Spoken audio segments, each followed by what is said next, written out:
آدمی جب بیوی کو فرما بردار دیکھتا ہے، اولاد کو دیندار دیکھتا ہے، اولاد کو صحیح معنوں میں اللہ کی فرما برداری کرتے ہوئے دیکھتا ہے، تو جب آنکھوں کو دیکھتا ہے تو اس کو بیوی بڑی اچھی لگتی ہے، اولاد بھی بڑی اچھی لگتی ہے، اور اس کا دل مطمئن ہو جاتا ہے، پرسکون ہو جاتا ہے اپنی بچوں کی طرف سے، اپنی بیوی کی آخرت کی طرف سے۔ تو بندہ اولاد کو اور اپنی بیوی کو، اپنے فیملی کو اگر دین میں دیکھے گا تو رحمان کا بندہ خوش ہوگا اور راضی ہو جائے گا۔ اس کو کہتے ہیں خوش ہونا، آنکھوں کی ٹھنڈک۔ اور یہی بس نہیں ہے، فرمایا وَجَعَلْنَا، اور ہمیں بنا دے، لِلْمُتَّقِينَ، متقین کے لیے، تقوی کرنے والوں کے لیے، پرہیزگاروں کے لیے کیا بنا دے؟ بسم اللہ الرحمن الرحیم، رب اشرح لی صدری ویسر لی امری واحلل عقدۃ من لسانی یفقہوا قولی۔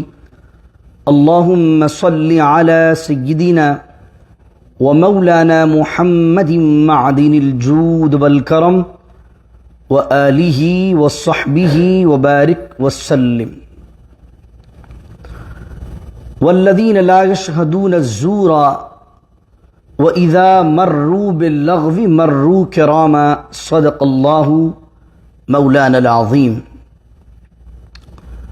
سورہ فرقان کی آیت نمبر 72 سے آج کے درس کا ہم نے آغاز کیا ہے۔ اللہ رب العزت ان آیات میں عباد الرحمن، جو اللہ کے بندے ہیں، عباد الرحمن ہیں، رب العزت ان کی بات بیان فرماتا ہے۔ پچھلی آیات کو دیکھ لیجئے، آیت نمبر 63 سے یہ بات شروع ہوئی تھی کہ رحمان کے بندے کون ہیں۔ میں ایک مرتبہ ترجمہ دہرا لیتا ہوں تاکہ آپ کو ریکال ہو جائے کہ رحمان کے بندوں کی کیا کیا کوالٹیز ہیں 63 سے۔ اور رحمان کے بندے وہ ہیں جو زمین پر نرمی کے ساتھ چلتے ہیں۔ وَإِذَا خَاطَبَهُمُ الْجَاهِلُونَ، اور جاہل جب ان سے بحث و مباحثہ کرتے ہیں، قالوا سلاما، تو وہ ان کے ساتھ بحث میں نہیں الجھتے بلکہ کہتے ہیں قالوا سلاما، اور سلام ہو، یعنی کہ صرف سلام کر کے آگے بڑھ جاتے ہیں۔ والذین یبیتون، اور رحمان کے بندے وہ ہیں کہ یبیتون، وہ راتیں گزارتے ہیں، لربہم، اپنے رب کے لیے، سجدا و قیاما، کبھی سجدوں میں اور کبھی قیام میں۔ والذین، اور رحمان کے بندے ہیں وہ جو یقولون، کہتے ہیں، ربنا اصرف عنا، اے ہمارے رب پھیر دے ہم سے جہنم کے عذاب کو، ان عذابہا کان غراما، بے شک جہنم کا عذاب چمٹ جانے والا ہے۔ انہا ساءت مستقرا و مقاما، اور بے شک جہنم بری جگہ ہے، مستقل قیام کے لیے بھی اور عارضی قیام کے لیے بھی۔ اور رحمان کے بندے وہ ہیں جو اذا انفقوا، جب خرچ کرتے ہیں، لم یسرفوا، تو اسراف نہیں کرتے، ولم یقتروا، اور کنجوسی نہیں کرتے، وکان بین ذلک قواما، بلکہ وہ ان دونوں کے درمیان اعتدال کی، میانہ روی کی راہ کو اپناتے ہیں۔ والذین، اور رحمان کے بندے وہ ہیں جو لا یدعون مع اللہ، اور جو اللہ کے ساتھ کسی کو نہیں پکارتے، الہًا آخر، دوسرے معبود کی حیثیت سے، ولا یقتلون النفس التی حرم اللہ، اور وہ قتل نہیں کرتے کسی جان کو کہ جس جان کو اللہ نے قتل کرنا حرام قرار دیا ہو، الا بالحق، سوائے کچھ ایکسیپشنل چیزیں ہیں جن کے اندر انسانی جان کو لینا جائز، حق کے ساتھ، اس کے علاوہ کسی جان کو بغیر کسی وجہ کے قتل نہیں کرتے۔ ولا یزنون، اور وہ زنا نہیں کرتے۔ ومن یفعل ذلک، اور جو ایسا کام کرے، یلقى اثاما، تو اسے ضرور عذاب پہنچ کر رہے گا، یضاعف له العذاب، اور دگنا کیا جائے گا اس کے لیے عذاب، یوم القیامتی، قیامت کے دن، ویخلد فیہ مہانا، اور وہ اس عذاب میں ہمیشہ ذلیل ہو کر رہیں گے، الا من تاب وآمن، مگر جنہوں نے توبہ کی اور ایمان لائے، وعمل عملا صالحا، اور عمل کرتے رہے عملا صالحا، نیک عمل، فاولئک یبدل اللہ سیئاتہم حسنات، تو اللہ تعالیٰ ان کی سیئات کو، ان کے گناہوں کو نیکیوں سے بدل دے گا۔ وَكَانَ اللَّهُ غَفُورًا رَحِيمًا، اور اللہ تعالیٰ بخشنے والا مہربان ہے۔ متابہ، تو بے شک وہ پلٹنے والا ہے، لوٹنے والا ہے اللہ کی طرف، جیسا کہ لوٹنے کا، توبہ کرنے کا حق ہے۔ یہ آیات تھی جو کل تک ہم نے پڑھی تھی۔ آج سورہ فرقان کی آخری آیات کی ہم تلاوت کر رہے ہیں۔ آپ نے دیکھ لیا کہ پیچھے رحمان کے بندوں کی کیا شان اللہ نے بیان کی۔ دعا کر لیں کہ جو باتیں بیان ہو گئی ہیں اللہ ان لوگوں میں ہمیں شامل فرما دے۔ ابھی بات ختم نہیں ہوئی ہے، کچھ اور کوالٹیز بیان ہو رہی ہے، وہ آج کے درس کی ہیں، جو میں نے کہا تھا کہ کل اور کچھ کوالٹیز ہیں۔ اور یہ صرف ترجمہ نہیں سننا، ہمیں کوشش کرنی ہے کہ اللہ یہ خوبیاں ہم میں پیدا کر دے، اور کوشش کرنی ہے کہ ہم ایسے مومن بنے جو سورہ فرقان کے اس آخر رکوع میں اللہ نے بیان کیا۔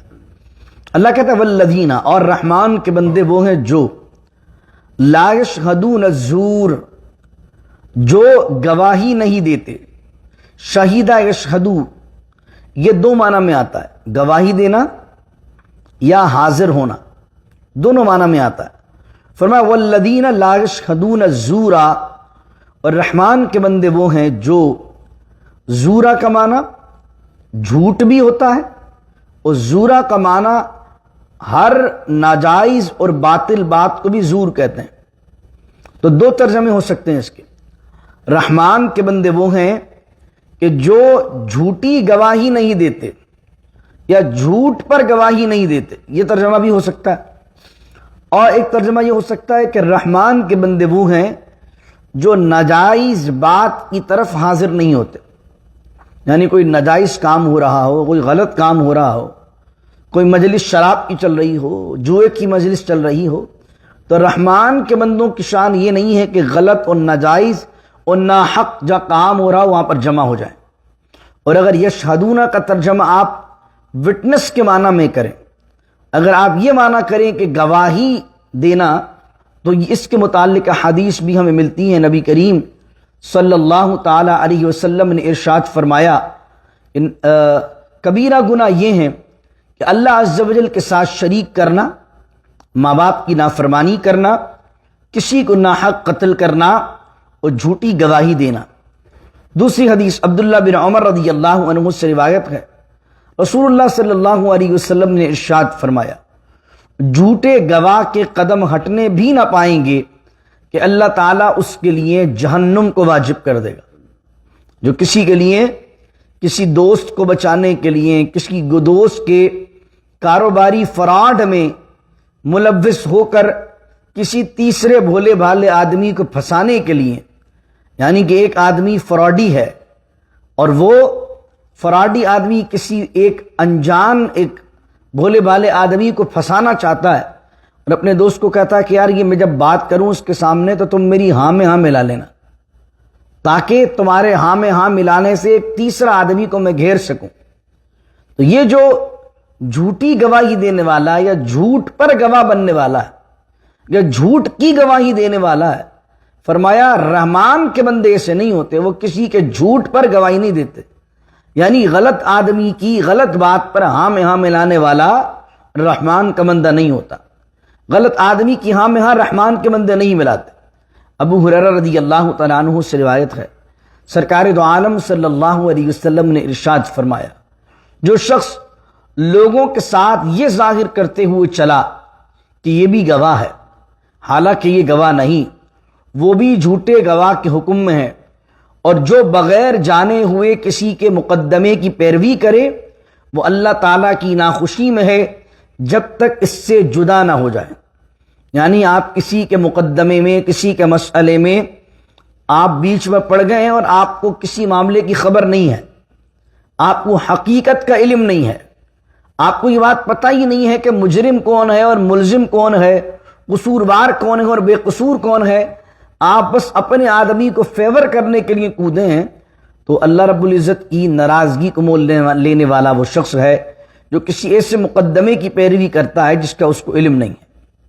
رحمان کے بندوں کی یہ شان نہیں ہے کہ وہ کسی جھوٹے آدمی کی ہاں میں ہاں ملائیں، یہ جھوٹی بات کر گواہ بن جائیں، یا جھوٹ میں کسی کے فراڈ میں اس کے ساتھ دیں، تو اللہ رب العزت یہ تمام برے کاموں سے ہمیں اپنی پناہ، اپنی نجات عطا فرمائے۔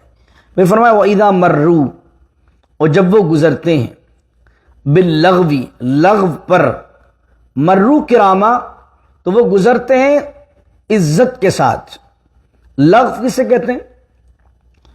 ایسا کام جس میں نہ دین کا فائدہ ہو نہ دنیا کا فائدہ ہو، اس کو کہتے ہیں لغو، لغویات۔ سورہ مومنون کی ابتدا میں بھی ہم نے کیا پڑھا تھا؟ قد افلح المؤمنون الذین هم فی صلاتهم خاشعون والذین هم عن اللغو معرضون۔ کامیاب ہو گئے مومن کون سے والے؟ تو ایک شان ان کی یہ تھی کہ وہ لغویات سے پرہیز کرنے والے ہیں، اعراض کرنے والے ہیں۔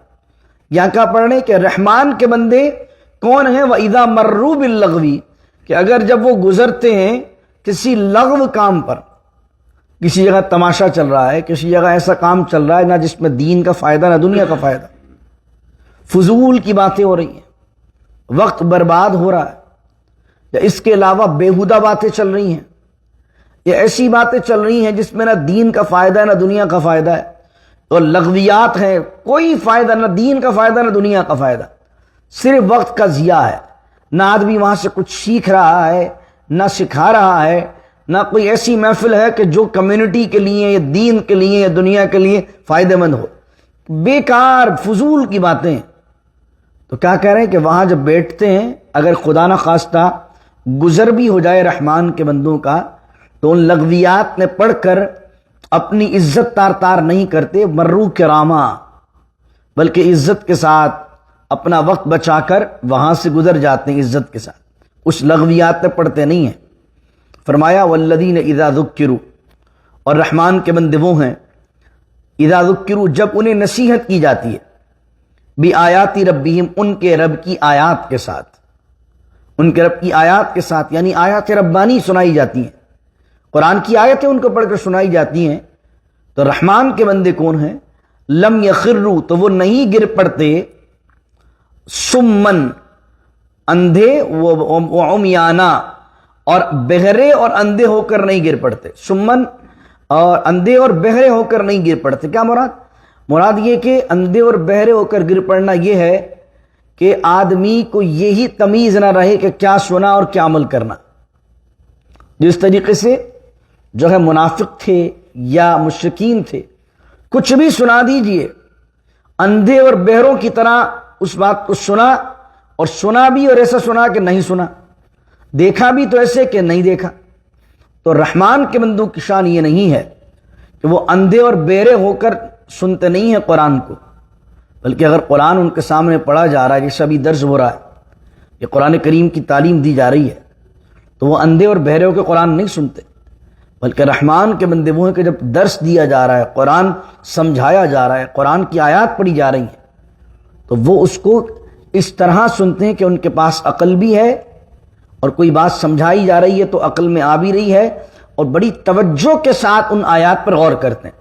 اچھا اللہ نے یہ بات فرمائی ہے، اچھا اللہ نے یہ حکم دیا ہمیں۔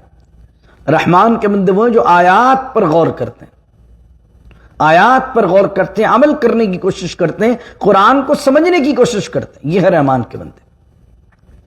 پھر آگے بہت خوبصورت آیت، بہت ہی خوبصورت آیت، اور میں دعا بھی کرتا ہوں، اکثر آپ نے سنی بھی ہوگی، والذین یقولون ربنا هب لنا من ازواجنا وذریاتنا قرۃ اعین وجعلنا للمتقین اماما۔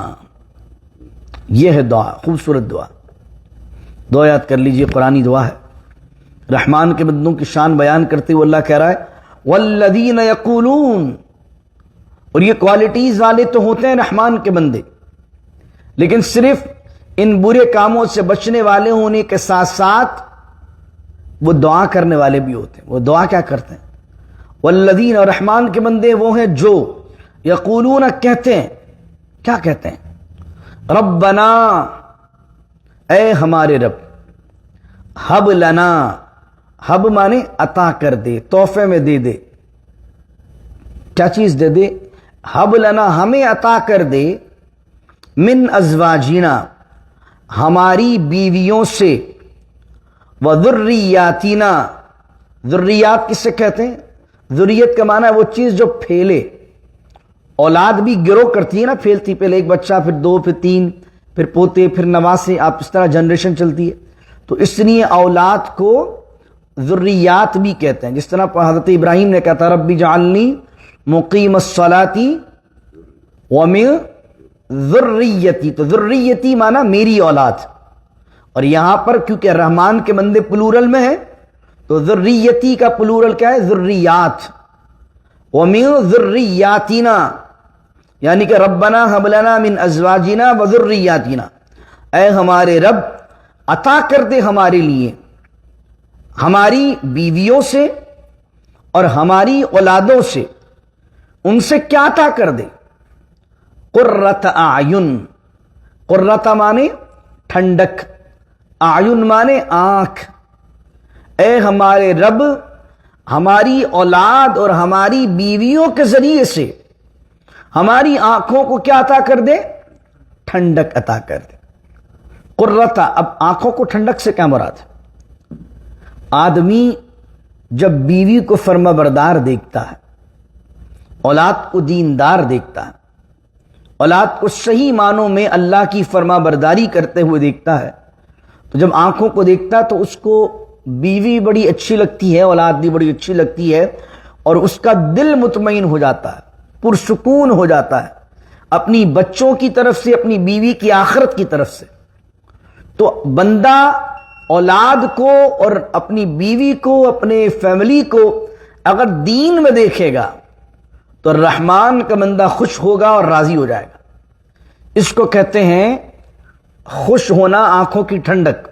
اور یہی بس نہیں ہے، فرمایا وجعلنا، اور ہمیں بنا دے، للمتقین، متقین کے لیے، تقوی کرنے والوں کے لیے، پرہیزگاروں کے لیے کیا بنا دے؟ امامہ، امام بنا دے. یہ آیت پر غور کریں آپ، اور چند احادیث بھی سن لیجیے کہ کتنی اہم بات ہے فیملی کا دیندار ہونا. فرمایا کہ مسلم شریف کی حدیث ہے، حضرت عبداللہ بن عمر رضی اللہ تعالیٰ عنہما سے روایت ہے، حضور صلی اللہ علیہ وسلم نے ارشاد فرمایا دنیا متاع ہے. متاع مانے فائدہ اٹھانے کی چیز ہے، اور دنیا کی بہتر متاع نیک عورت یعنی نیک بیوی ہے. ابن ماجہ کے اندر کتاب النکاح ہے میں ایک حدیث شریف امام ابن ماجہ لائے ہیں. کہتے ہیں حضرت ابو امامہ رضی اللہ تعالی عنہ سے روایت ہے، رسول اکرم صلی اللہ علیہ وسلم نے ارشاد فرمایا اللہ تعالیٰ سے ڈرنے کے بعد مومن کے لیے نیک بیوی سے بہتر کوئی چیز نہیں. اگر اسے حکم دیتا ہے تو وہ اطاعت کرتی ہے، اور اگر اسے دیکھے تو خوش کر دے، اور اس پر قسم کھا بیٹے تو قسم سچی کر دے، اور کہیں چلا جائے تو اپنے نفس اور شوہر کے مال میں بھلائی کرے، یعنی اس کی عزت میں خیانت نہ کرے اور اس کا مال ضائع نہ کرے. اگر وہ کہیں جا رہا ہے تو غیر موجودگی میں اپنی عزت کی حفاظت بھی کرے اور اپنے شوہر کے مال کی حفاظت بھی کرے، نہ اپنی عزت پہ خیانت کرے نہ مال میں خیانت کرے. اور فرمانے اتنی بانڈنگ ہونی چاہیے کہ اگر شوہر کسی بات پر بیوی کے حوالے سے قسم کھا بیٹھے تو اپنے شوہر کی اس قسم کو پورا کر. ایسی محبت ہونی چاہیے آپس میں. حضور علیہ الصلوۃ والسلام نے نیک اولاد کے بارے میں کیا فرمایا؟ اس میں اولاد کا بھی ذکر ہے. نیک اولاد کیا چیز ہے؟ امام مسلم نقل کرتے ہیں کہ ابو ہریرہ رضی اللہ عنہ سے روایت ہے کہ نبی اکرم صلی اللہ علیہ وسلم نے ارشاد فرمایا جب انسان مر جاتا ہے تو 3 اعمال کے علاوہ اس کے عمل منقطع ہو جاتے ہیں، ختم ہو جاتے ہیں 3 عمل کی وجہ سے. باقی ساری چیزیں، نماز پڑھتے تھے، زکوٰۃ دیتے تھے، حج کرتے تھے، سب ختم. اب آپ کے پاس موقع نہیں کہ آپ ایک نماز پڑھ سکیں، انتقال ہو گیا آپ کا. اب آپ کے پاس ایک موقع نہیں کہ اب آپ حج کر سکیں مرنے کے بعد. تو ہر عمل آپ کا ختم ہو گیا، کلوز ہو گئی آپ کی کلوزنگ. لیکن 3 عمل ہیں جو اب بھی جاری ہیں، اب بھی اس کا ریوارڈ آپ کو ملے گا مرنے کے بعد. حضور علیہ السلام نے فرمایا وہ 3 عمل کیا ہیں؟ صدقہ جاریہ، ایسا صدقہ، مسجد بنا دی، کہیں جو ہے وہ پانی کا کنواں کھدوا دیا، کہیں کسی کو عالم بنا دیا، کسی کو عالم بنانے کا خرچہ اٹھا لیا، وہ عالم بن گیا، اب وہ جب تک دین کی خدمت کرے گا۔ کسی کو بہترین اچھا ڈاکٹر بنوا دیا، کسی غریب کو، وہ ڈاکٹر بن کر امت کی انسانیت کی خدمت کر رہا، غریبوں کے کام آ رہا ہے۔ اگر غریبوں کے کام آتا ہے، فلاحی کام کرتا ہے، تو یہ بھی بڑی نیکی ہے۔ یعنی ایسا کوئی بھی کام جو آگے بندہ بڑھائے اور اس کا ثواب آپ کو ملے، صدقہ جاریہ۔ حضور علیہ السلام نے فرمایا وہ علم جس سے نفع اٹھایا جائے۔ دوسری چیز، یعنی یہ جو صرف ہم نے درس دے دیا، ریکارڈ ہو گیا، اب جب تک قیامت تک کوئی بھی ایک مرتبہ بھی اس درس کو سن لے، اور درس کو سننے کے بعد ایک تو سننے کا ثواب، پھر عمل کر لے، پھر عمل کر کے کسی ایک کو بتا دے، بیوی کو بتا دے، بچوں کو بتا دے، بچے بھی عمل کر لیں، تو اب تک کیا ہے کہ قیامت تک کے لیے ہمارا انشاءاللہ یہ کھاتا کھل گیا، جب تک یہ بات چلے گی۔ اس کے علاوہ پھر ہم جن بچوں کو پڑھائیں، بچہ الف بھی ہم سے پڑھے، قرآن بھی ہم سے پڑھے، پھر وہ علم آگے بڑھا دے۔ یا آپ نے کیا کیا، کسی کو دنیا کا علم بھی پڑھا دیا، کسی کو بتا دیا کہ پل کیسے بنتے ہیں، کسی کو بتا دیا ہاسپٹل کیسے بنتے ہیں، کسی کو بتا دیا علاج کیسے ہوتا ہے، جس سے اللہ کے بندوں کو فائدہ پہنچے۔ آپ قبر میں لے کر نہیں گئے، جو چیز آتی تھی آپ کو، آپ سکھا کے چلے گئے۔ حضور نے فرمایا یہ بھی ایک صدقہ جاریہ ہے، وہ علم جس سے نفع اٹھایا جائے۔ آدمی مرتا مر جاتا ہے لیکن اپنے سیکریٹس دے کے نہیں جاتا لوگوں کو۔ کئی حکیم ایسے تھے جن کے پاس بڑے بڑے علاج تھے، سینے میں لے کے چلے جائیں گے پورا نسخہ، لیکن بتائیں گے نہیں کسی کو۔ بہترین شخص کون ہے کہ اگر دنیا کے اندر اس کو کچھ آتا ہے، خیر والا آدمی ہے، اس نے خیر بانٹی ہے دنیا میں، یا اس جیسے لوگ کم پائے جاتے ہیں، تو سب سے بڑی نیکی یہ ہے کہ اپنے جیسے 100 آدمی کھڑے کر کے چلے جائے۔ یہ ہے نیکی، یہ ہے صدقہ۔ ہمارے یہاں کیا ہوتا ہے کہ لوگ اپنی جگہ کسی کو دینا ہی نہیں چاہتے، سوچتے ہیں کہ بس جس دن کفن پہنیں گے اس وقت بھی پیچھے لوگ دیکھ رہے ہوتے ہیں کہ کون آئے گا ان کی جگہ پر۔ تو اپنے زندہ رہتے ہوئے اپنے جیسے باصلاحیت لوگ کھڑے کر کے جائیے، تاکہ آپ کے جانے کے بعد لوگ آپ کی لیگیسی کو بھی یاد کرتے رہیں، لیکن آپ کے جانے کے بعد کام کے اندر کوئی فرق نہیں پڑنا چاہیے، کام بڑھ چڑھ کر جاری رہے۔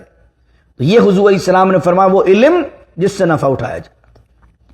اور پھر حضور علیہ السلام نے فرمایا تیسری چیز وہ ہے نیک بچہ، نیک اولاد جو اس کے لیے دعا کرتا، یہ بھی وہ عمل ہے جو مرنے کے بعد منقطع نہیں ہوتا۔ اب یہاں رحمان کے بندے کس چیز کے لیے دعا کر رہے ہیں؟ اپنے بیوی بچوں کے لیے دعا کر رہے ہیں، یعنی دیندار آدمی ہو کر بیوی بچوں سے لاپرواہ نہیں ہوتا، بلکہ رحمان کے بندوں کو اپنی اولاد کی بڑی پرواہ ہوتی ہے، اپنی بیوی کی بڑی پرواہ ہوتی ہے۔ اور رحمان کے بندے صرف خود نیک بننا نہیں چاہتے، رحمان کے بندے اپنی بیوی بچوں کو بھی نیک بنانا چاہتے ہیں۔ بیوی نیک ہے تو یہ نہ سوچے کہ میں نیک ہوں، چلو شوہر شرابیں پیتا رہے، شوہر غلط کام کرتا رہے، میں تو نیک ہوں نا، نہیں، پوری فیملی کو نیک ہونا ہے۔ کیونکہ آدمی چاہتا ہے ہر لمحے اپنے بیوی بچوں کو چاہتا ہے، ہر لمحے۔ اور سب سے پہلے دین کا جو ایک حکم ہے، وہ دین کا حکم قرآن کر دیتا ہے، یا ایھا الذین آمنوا قوا انفسکم واہلیکم نارا، ایمان والو اپنے آپ کو بچاؤ جہنم کی آگ سے۔ اور دوسری دفعہ کیا فرمایا؟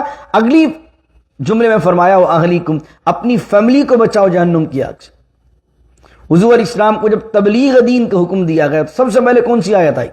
وَأَنذِرْ عَشِيرَتَكَ الْأَقْرَبِينَ، پیارے سب سے پہلے اپنے قرابت داروں کو، اپنے ریلیٹیوز کو، اپنے رشتہ داروں کو، اپنی فیملی کے لوگوں کو ڈر سنائیے۔ آپ زمانے بھر میں نیکی بانٹیں اور آپ کی فیملی نیک نہ ہو، آپ بیوی بچوں کو دین نہ سکھائیں، بیوی بچے مسجد ہی نہ آئیں، تو آپ ایسی خدا نہ خواستہ جدائی میں نہ پڑ جائیں کہ آپ تو جنت کے مزے لے رہے ہو، بیوی بچے جہنم میں ہوں۔ الامان الامان۔ اگر وہ نمازی نہیں ہے، اگر وہ دیندار نہیں ہے، آپ نے کھلی چھوٹ دی ہوئی ہے ان کو۔ بیوی دیندار ہے، اس نے شوہر کو کھلی چھوٹ دی ہوئی ہے۔ ماں باپ دیندار ہیں لیکن انہوں نے اولاد کو کھلی چھٹی دی ہوئی ہے۔ تو میں رحمان کے بندے تو ایسے نہیں ہوتے۔ رحمان کے بندے تو کیا کہتے ہیں؟ ربنا ہب لنا من ازواجنا وذریاتنا قرۃ اعین وجعلنا للمتقین اماما. اے اللہ ہمیں کن کا امام بنا؟ متقین کا. یہاں امام مسجد کے امام مراد نہیں ہے کہ مسجد کا امام بنا دے یا محلے کی مسجد میں امام بن جاؤں، بلکہ ہر بندہ اپنی فیملی کے لیے لیڈر ہے. تو اللہ کہہ رہا ہے، اللہ سے بندہ دعا کر رہا ہے کہ اے اللہ میری فیملی کے سارے لوگ نیک ہو جاؤں جن کو میں لیڈ کر رہا ہوں. تو اب ایک لمحے کو سوچیے، امریکہ میں تو ہم نے بہت دیکھا، اور پاکستان انڈیا کے اندر بھی ہے، لیکن یہاں زیادہ آدمی اکیلا نیک ہے، پوری فیملی کہیں اور لگی ہوئی ہے. بھائی آپ کی فیملی بھی نیک ہونا چاہیے، آپ کو ان کی آخرت کی فکر ہونی چاہیے. میرے بچے کیا کر رہے ہیں، میری بچیاں کیا کر رہی ہیں، میری بیوی کہاں جا رہی ہے، آپ کو فکر ہونا چاہیے. بیوی نیک ہے، بیوی اجتماعات میں جا رہی ہے، درس سن رہی ہے، لیکن اس کو پتا ہونا چاہیے اس کا شوہر کہاں جا رہا ہے، اس کا شوہر کیا کام کر رہا ہے. گھر والے سارے نیک ہیں، مسجد آ رہے ہیں، لیکن شوہر حرام کام کر رہا ہے، سارے الٹے سیدھے کام، شرابیں وہ بیچ رہا ہے، جوئے کی مشینیں اس کی چل رہی ہیں، سارے الٹے سیدھے کام کر رہا ہے. جناب گھر میں بیوی دیندار ہے، بیوی مسجد آ رہی ہے. تو آپ کا عمل صحیح ہے، لیکن آپ کا شوہر تو حرام میں پڑا ہوا. آپ کے بچے کلب جا رہے ہیں، صرف ماں نیک ہے، باپ نیک ہے، باپ مسجد آ رہا ہے، بیوی بچے مسجد ہی نہیں آتے. تو رحمان کے بندے ایسے نہیں ہوتے. رحمان کے بندوں کی کوالٹی کیا ہے؟ وہ ساری چیزیں کرنے کے ساتھ ساتھ وہ اپنی فیملی سے بے فکر نہیں ہوتے. کیونکہ اگر آپ نے ابھی توجہ نہیں دی اپنے بچوں پر، اپنی فیملی پر، تو آپ ایسی جدائی میں آ جائیں گے کہ آپ جنت میں ہوں گے. اور کیا آپ یہ پسند کریں گے کہ اولاد اور بیوی بچے آپ کے جہنم میں ہوں؟ یعنی جس دنیا کے اندر آپ نے فیملی کے لیے اتنا کچھ کیا، آپ نے گھر بنایا، پراپرٹی بنائی، وہ فیملی جنت میں آپ کے ساتھ نہیں. اللہ اکبر. تو اپنے بیوی بچوں کو اگر آپ جنت میں دیکھنا چاہتے ہیں تو وہ آنکھوں کی ٹھنڈک کب بنے؟ اچھا آنکھوں کی ٹھنڈک، ہم دنیا دار ہیں اور دنیا داری میں ہم سمجھتے ہیں بچہ ڈاکٹر بن گیا، او ہو انجینئر بن گیا، ارے جناب اب تو یہ تو ہمارے دل کی دھڑکن بن گیا ہے. ایسا کیسے بچہ کہ تمہارے جنازے کو غسل دینا بھی تمہاری اولاد کو نہیں آئے؟ یہ آنکھوں کی ٹھنڈک ہے. جس کو باپ کی قبر پر کھڑے ہو کر 5 منٹ دعا مانگنی نہیں آتی ہو کہ ابا کی مغفرت کے لیے دعا کیسے کرنی، یہ آنکھوں کی ٹھنڈک ہے. ڈاکٹر بنا دیا، انجینئر بنا دیا، لیکن اس کو چند سورتیں پڑھ کر باپ کو بخشنا نہیں آتا، تو کس بات کا بنایا تم؟ یہ آنکھوں کی ٹھنڈک. یہ دنیا داری اگر تمہیں اولاد کتنی بھی دے دے، نئی گاڑیاں نکلوا کر دے دے، کہ دنیا یہیں رہ جانی ہے. اصل جو ہے وہ تمہیں جو قبر میں پہنچے گا ان کا، وہ قبر میں تمہیں ان کے ڈالر نہیں پہنچیں گے، قبر میں تمہیں ان کے پراپرٹی نہیں پہنچے گی. قبر میں تو اگر کوئی چیز پہنچے گی، حضور کا فرما رہے نیک اولاد بھی صدقہ جاریہ ہے، اس کا عمل منقطع نہیں ہوتا اگر وہ اپنے ماں باپ کے لیے دعا کرتی. کہ بچے آپ کے اس وقت اس قابل ہیں کہ آپ مر جائیں آج. اگر آج کی رات ہماری زندگی کی آخری رات ہوتی تو کیا ہمارے بچے اس قابل ہیں کہ وہ ہمارے مرنے کے بعد ہمیں سالوں یاد رکھیں اور ہمارے لیے ہاتھ اٹھا کر دعا کریں کہ اللہ میرا باپ چلا گیا، اللہ اس کی مغفرت فرما. اے اللہ میرے باپ نے میری یہ تربیت کی ہے، مجھے مسجد سکھائی ہے، قرآن سکھایا، تو میں مسجد کے پابند. کیا ہمارے بچے اس قابل ہیں اس سرزمین پہ؟ سوچنا چاہیے میرے دوست. میں نے کیا کہا تھا؟ میں نے کہا تھا صرف ترجمہ نہیں سننا ان آیات کا، کوشش کرنی ہے کہ اللہ ایسا ہمیں رحمان کا بندہ بنا دے جن کی اس آیت میں بات ہو رہی. سورت اختتام ہو رہی ہے، لیکن ایک دفعہ پھر دعا یہ کر لیں، ربنا ہب لنا من ازواجنا وذریاتنا قرۃ اعین وجعلنا للمتقین اماما. دوسرا معنی جو وجعلنا للمتقین اماما کا کیا، کہ اللہ ہمیں ایسا نیک بنا دے کہ عام لوگوں کی ہم امام نہ ہوں، بلکہ ایسی ولایت عطا فرما دے کہ نیکوں کے سردار بن جائیں. اللہ اکبر. تو اللہ تعالیٰ اس دعا کو میرے بھی حق میں اور آپ کے حق میں قبول فرما لے. اور آپ نے دیکھا کہ دیکھیں گھر کی جو فیملی کے جو سکون ہوتا ہے وہ سب سکونوں سے بڑھ کر. حضور نے کیا فرمایا؟ دنیا متاع ہے، اور دنیا میں سب سے بہترین شے کیا ہے؟ اچھی بیوی، نیک عورت. اپنے بچوں کے جب رشتے کریں تو رشتے کرتے ہوئے یہ دیکھیں کہ بچی نیک ہے کہ نہیں ہے. بچی کا رشتہ کر رہے ہیں تو یہ دیکھیں کہ بچہ نیک ہے کہ نہیں ہے، کیونکہ جس سے شادی کی جاتی ہے اس کا نیک ہونا بڑا ضروری ہے. نبی کریم علیہ السلام نے فرمایا بندہ 4 وجہ سے نکاح کرتا ہے، کسی عورت سے نکاح کرتے وہ 4 وجہ ہوتی ہیں۔ حضور علیہ السلام نے فرمایا پہلی وجہ ہوتی ہے حسن و جمال، کوئی لڑکی ہے اس کا حسن اچھا لگا آدمی نکاح کرتا ہے، لڑکی کو لڑکے کا حسن اچھا لگا نکاح کرتی ہے۔ فرمایا دوسری وجہ یہ اس کا مال و دولت، کوئی لڑکی بہت مالدار ہے، یہ لڑکا بہت مالدار ہے، اس کے مال کو دیکھ کر نکاح کر لیا۔ تیسری وجہ ہے حسب و نسب، اس کا اسٹیٹس، اس کا فیملی بیک گراؤنڈ، بھئی وہ فلاں ایم ایل اے کی بچی ہے یا ایم پی اے کی بچی ہے، یا جناب ان کے خاندان میں تو بڑے بڑے بلینئرز لوگ موجود ہیں، بہت ہائی اسٹیٹس ہے۔ اب حسب و نسب کی وجہ سے رشتہ کیا جاتا ہے۔ امریکہ میں آ جائیے تو بعض اوقات کیا ہو جاتا ہے کہ اسٹیٹس کی وجہ سے نکاح کیا جا رہا ہوتا ہے، ارے کچھ بھی ہے، چلو پتہ تو بن جائے گا آدمی کا، چلو کچھ بھی اپنا معاملہ تو ہو جائے گا۔ تو حسب و نسب میں یہ ساری چیزیں آ جائیں گی۔ چوتھی چیز کیا ہے؟ چوتھی چیز ہے دینداری، دین کی وجہ سے۔ حضور علیہ السلام نے 4 چیزیں بیان کرنے کے بعد فرمایا ان 4 وجہ میں سے آدمی کسی نہ کسی وجہ سے نکاح کرتا ہے، پھر حضور نے کہا تمہاری ناک خاک آلود ہو، یہ عربی کے اندر محاورہ ہوتا ہے، تمہاری ناک خاک آلود ہو، جس کا ترجمہ فرمایا کہ تمہاری ناک خاک آلود ہو، تم پر لازم ہے کہ جب تم نکاح کرو تو دین کو ترجیح دو، دینداری کو ترجیح دو۔ بچیوں کا نکاح کرو دیکھو دیندار ہے کہ نہیں، بچے کا نکاح کرو تو دیکھو لڑکی دیندار ہے کہ نہیں، تو دین کو فوقیت دو گے گھر میں دین آئے گا۔ یہ اہمیت ہے اس دعا کی، اللہ تعالیٰ اس دعا کو ہمارے حق میں قبول کر لے۔ آخری آیات، 3 آیتیں آخری کی اس سورت کی، اور 74 ہم نے پڑھ لی ہیں، اور ٹوٹل 77 آیات ہیں۔ فرمایا کہ اولئک یجزون الغرفۃ، یہی وہ لوگ ہیں یجزون، جو جزا دیے جائیں گے، جو ریوارڈ دیے جائیں گے، جو بدلہ دیے جائیں گے، الغرفۃ، بدلے میں کیا دیے جائیں گے؟ غرفۃ، غرفۃ کہتے ہیں بڑے بڑے بہت ہائٹ پہ بنے ہوئے محلات کو، کیسل کو، وہ بدلے میں دیے جائیں گے، بڑے بڑے اونچے اونچے بالا خانے، محلات، بما صبروا، ان کے صبر کے سبب۔ صبر کیا چیز تھی؟ 2 چیزیں ہوتی ہیں صبر، اپنے آپ کو روکنا اور جم کر کھڑے رہنا، یہ 2 معنی ہوتے ہیں۔ صبر کس چیز پر کیا انہوں نے؟ جو تکلیفیں اور مصیبت انہیں پہنچی انہوں نے برداشت کی اور اپنے آپ کو روک کے رکھا غلط کاموں کی طرف جانے سے۔ آفرز انہیں ہوئی، حرام کام کی آفرز ہوئی، حرام کاری کی آفر ہوئی، لیکن اپنے آپ کو انہوں نے روک کر رکھا، صبر کیا۔ اور دوسرا یہ کہ دنیا کے اندر انہیں مشکلیں آئیں اسلام سے ہٹانے کے لیے، دین سے ہٹانے کے لیے، لیکن وہ جم کر کھڑے رہے اسلام کے اوپر، دونوں طرف سے صبر کیا، تو اللہ کہہ رہا ہم انہیں غرفہ عطا فرمائیں گے، بڑے بڑے محلات عطا فرمائیں گے۔ اب کوئی یہ نہ سمجھے کہ غرفہ سے مراد کوئی اللہ فلیٹ دے دے گا جنت میں، بھائی ہائٹ پر دے دے گا تو ہو سکتا ہے جو 100 منزل ہے اس 100 منزل پہ ایک چھوٹا سا فلیٹ ہو ہمارا، ایسا نہیں ہوگا۔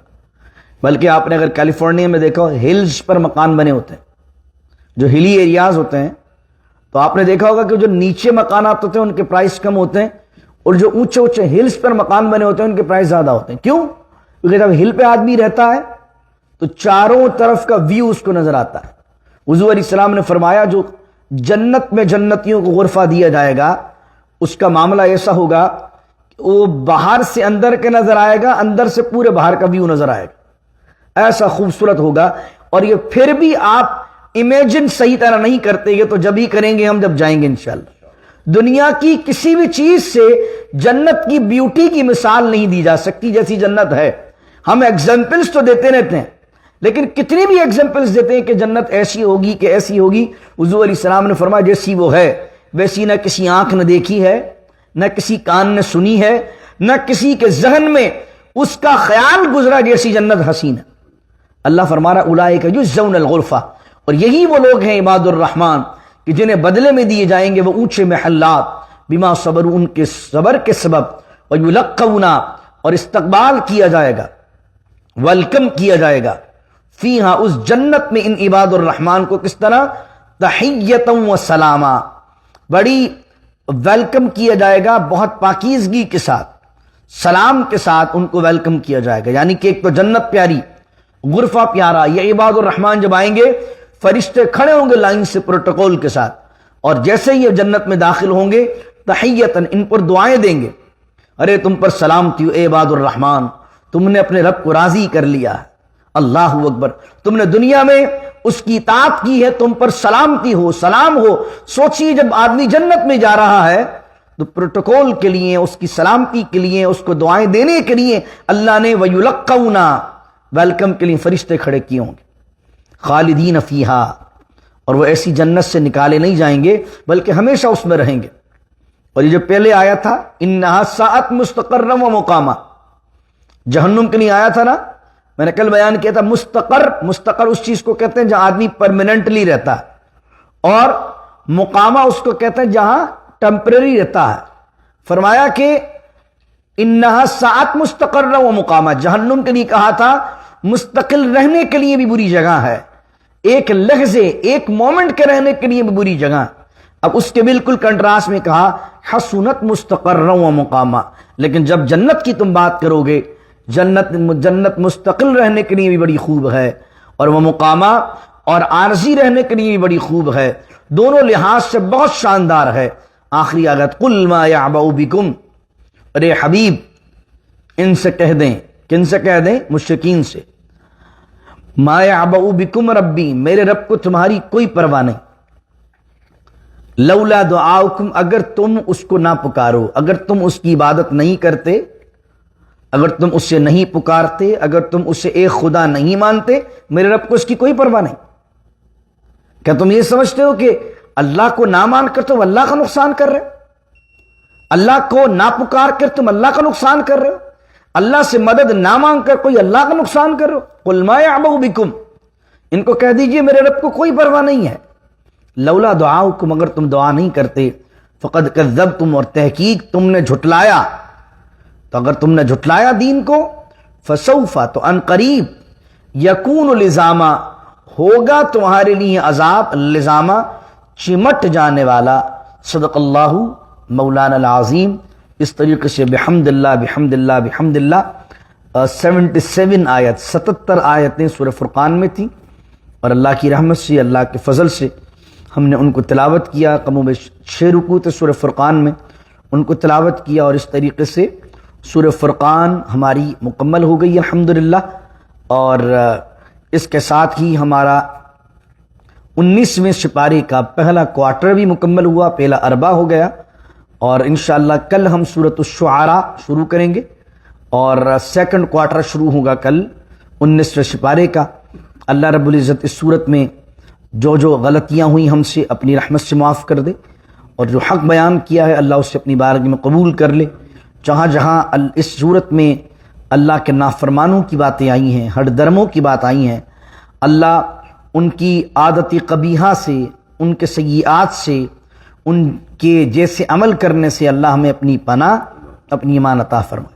اور جہاں اللہ نے رحمان کے بندوں کی بات کی ہے، سجدہ کرنے والوں کی بات کی ہے، اور ان لوگوں کی بات کی ہے جو اللہ کی نشانیوں کو سمجھتے ہیں، اس کی معرفت کو حاصل کرتے ہیں، اور خصوصیت کے ساتھ جو خوبصورت نشانیاں آخری رکوع میں بیان کی ہیں عباد الرحمن کہہ کے، اللہ ان عباد الرحمن میں، ان رحمان کے بندوں میں ہمیں، ہمارے بیوی بچوں کو، ہمارے دوستوں کو، ہمارے متعلقین کو، اور میرے آقا کریم صلی اللہ علیہ وسلم کی ساری امت کو ان عباد الرحمن میں جن کی یہاں خاصیت بیان ہوئی ہے شامل کر لے، اور ہمیں یہ عادتیں اپنانے کی توفیق عطا فرمائے۔